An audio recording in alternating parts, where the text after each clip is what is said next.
Most Terraform beginners write one giant file for everything. Modules completely change that. A Terraform module is a container that groups related resources together. Think of it like a function in programming. It bundles all the pieces needed for a logical unit of infrastructure.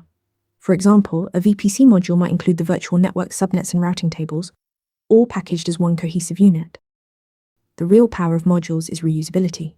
You write the module once, then call it multiple times with different inputs. Need separate environments?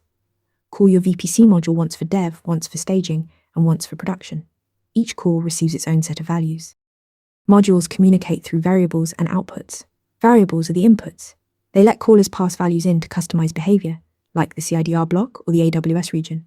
Outputs expose values back out, like a VPC ID or a subnet ARN, so other parts of your configuration can reference them.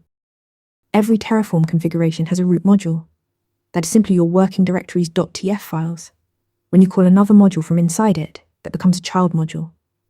Child modules can be sourced from a local directory path, the public Terraform registry, a Git repository, or even an S3 bucket. Modules are Terraform's answer to reusable, organized infrastructure code, like unsubscribe for more DevOps essentials. Want to nail questions like this in your next interview? Interview Mentor gives you hands-on practice with real questions. Every answer gets a grade with specific, personalized feedback. Track your progress across topics and difficulty levels.